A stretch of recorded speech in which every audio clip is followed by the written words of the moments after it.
আমি বিয়ের পর যখন শ্বশুরবাড়িতে এলাম, দেখলাম পাশাপাশি 3টি বাড়ির সঙ্গে শাশুড়ি মায়ের কোনো কথা নেই। বুঝলাম প্রতিবেশীদের সাথে শাশুড়ি মায়ের ঝগড়া। আমার তো শুনেই খারাপ লাগতে শুরু করলো। আমি তখন নতুন বউ, একটা ভয়ও করে। সেই সঙ্গে একটা খারাপ ধারণাও তৈরি হলো শাশুড়ি সম্পর্কে। বিয়ের আগে প্রত্যেকটা মেয়ের একটা ভয়ভীতি থাকে শ্বশুরবাড়ির লোকেরা কেমন হবে এই নিয়ে, বিশেষ করে এই শাশুড়ি মানুষটা কেমন হবে। বিয়েটা যখন দেখাশোনা করেই হয়েছে, তাই মেয়ের বাড়ির লোকজন ছেলের সম্পর্কে খোঁজ খবরই নেয় বেশি। শাশুড়ি কেমন হবে এটা নিয়ে কেউ মাথা ঘামায় না। প্রতিবেশীদের সঙ্গে কথা নেই এই ব্যাপারটা জানার পর থেকে শাশুড়ির প্রতি একটা ভয় কাজ করতো সব সময়।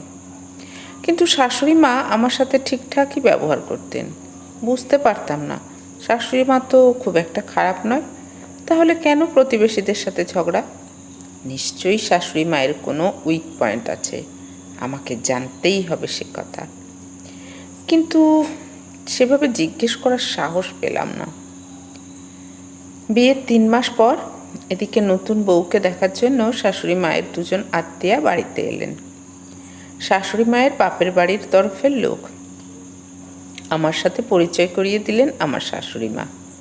আমি প্রণাম করতেই ওনারা বললেন, রেনুদি, তোমার ছেলের বউ তো বেশ সুন্দরী হয়েছে।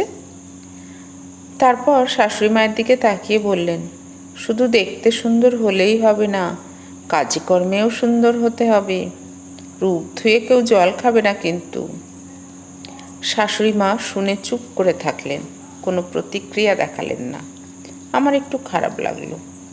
বুঝলাম শাশুড়ি মার বাপের বাড়ির লোক তো, তাই এমন কথা বলার সুযোগ পেল। সে যাই হোক, দুপুরে খেতে বসে ঘটল আর একটা ঘটনা।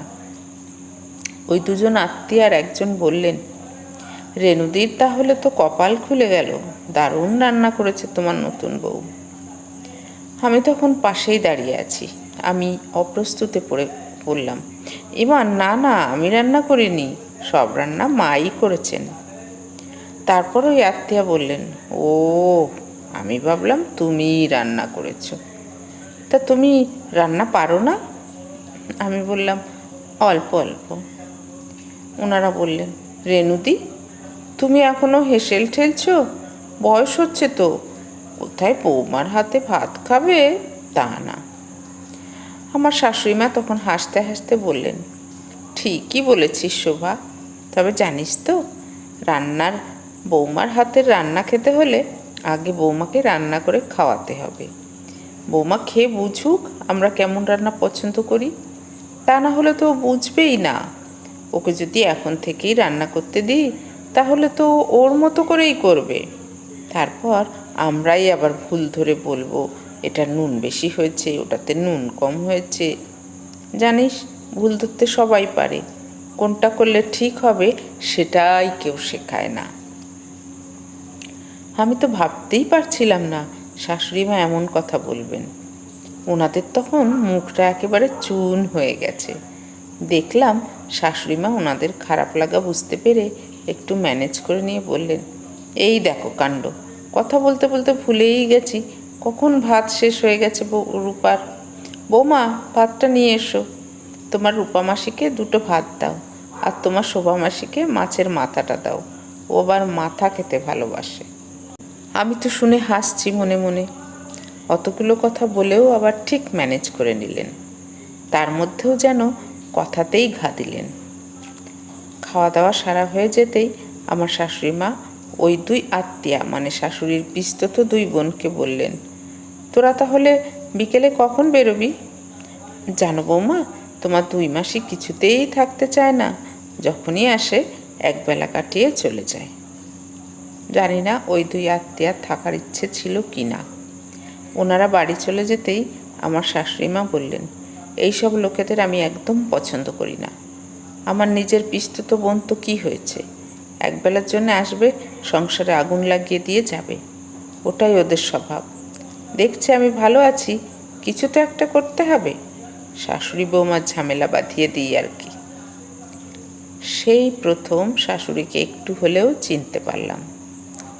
বিয়ের পর আমি শাড়িই পরতাম। গ্রামের দিকে তখন চুড়িদার পরার অতটা রেওয়াজ নেই।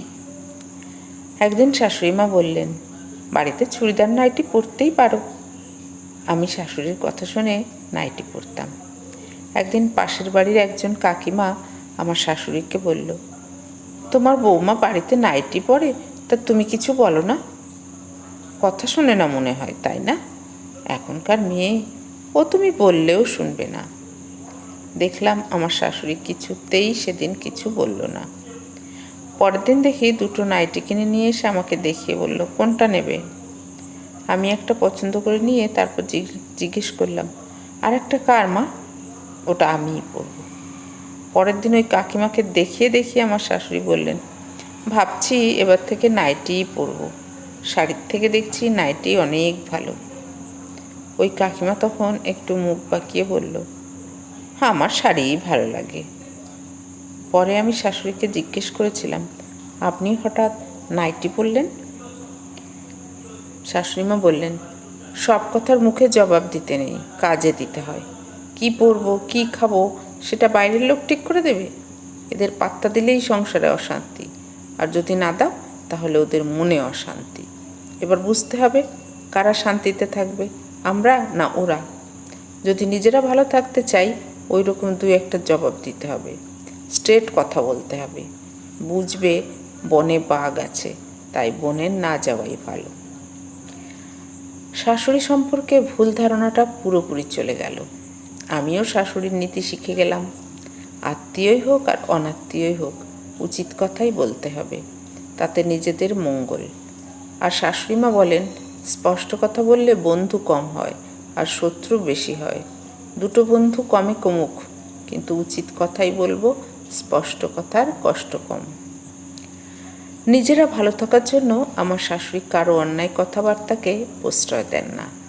পরনিন্দা পরচর্চা একদম পছন্দ করেন না। পাড়ার গোলটেবিল বৈঠকে শাশুড়িমাকে কখনো বসতে দেখিনি, কিন্তু বিপদে ছুটে যেতে দেখেছি। তাই ভালো থাকতে গেলে জীবনে অনেক বন্ধুর প্রয়োজন নেই, কম মানুষই থাকুক, তাতে ভালো থাকা যায়। তবে আমার শাশুড়ির সাথে কি কখনো খিটিমিটি হয়নি? হয়েছে। রাগও করেছি, ঝগড়াও করেছি। শাশুড়ি মা এটাই শিখিয়েছেন, এমন কোনো বাড়ি নেই যেখানে ঝগড়া অশান্তি হয় না। ঘটিবাটি পাশাপাশি থাকলে ঠোকাঠুকি তো লাগবেই। বিয়ের পর যেদিন প্রথম শাশুড়ির সাথে রাগারাগি হলো, আমি সেদিন রাগ করে খাইনি। আমাকে বকাবকি করে কয়েকটা কথা শুনিয়েছিল, তাই রাগে আমি আমার ঘরে শুয়েছিলাম। সেদিন শাশুড়ি মা আমার ঘরে এসে বললেন, বৌমা উঠে বসো, একটা কথা তোমাকে আজ বলবো। নিজে থেকেই যখন আমার ঘরে এসেছেন, তাই উঠে বসে রাগ দেখিয়ে বললাম, বলুন। শাশুড়ি মা আমার হাতটা ধরে বললেন, এই যে তোমার হাতের আঙুলের নখগুলো এখন বেড়ে যায়, তখন নখগুলোই তো কেটে বাদ দাও, নাকি আঙুল কেটে বাদ দাও? আঙুল কিন্তু কেটে বাদ দাও না, নখ আঙুলেই বাড়ে। সংসারে থাকতে গেলে একটু একটু তো ঝামেলা হবেই, তাই ঝামেলাটুকু মনে না রেখে সেটা বাদ দিয়ে দিলে দেখবে সংসারের সব ভালোটুকুই পড়ে আছে। রাগ না করে খাবে চলো, রাগ করতে হলে খেয়ে দিয়ে তারপরে রাগ করো। শাশুড়ি মার ওই কথাটাই আমার সংসার জীবনের মূল মন্ত্র। কথাটা এত ভালো লেগেছিল যে সেই থেকে এখনো মনে গাঁথা আছে। তবে শাশুড়ি মার ওই কথাটা ভীষণ দামি, রাগ করতে হলে খেয়ে দিয়ে রাগ করো। সত্যি তাই, যখন রাগ হবে না, না খেয়ে থাকলে দেখবেন আরও রাগ বাড়ছে। একবার খেয়ে নেবেন, সব রাগ চলে যাবে। বিয়ের পর আমরা মেয়েরা শুধু শ্বশুর বাড়িই যাই না, শাশুড়ির হেসেলে গিয়েও উঠি। শাশুড়ি মানেই কিন্তু খারাপ নয়, তাই কারো সম্পর্কে খারাপ চিন্তা না করে ভালো চিন্তা করাটাই ভালো, তাতে ভবিষ্যতে ভালোই হয়। আমার বিয়ে হয়েছে 15 বছর। বিয়ের পর থেকে শাশুড়ি মা টানা 10 বছর আমাকে রান্না করে খাইয়েছেন। আমিই শাশুড়িকে বলেছি, আপনার হেসেল থেকে এবার অবসর নেওয়ার পালা, এখন আমি রান্না করব, আপনি খাবেন। তারপর থেকে 5 বছর হলো আমিই শাশুড়ির হেসেল সামলাচ্ছি। এইরকম শাশুড়ি সবার ভাগ্যে থাকে না, যার আছে সে ভাগ্যবতী।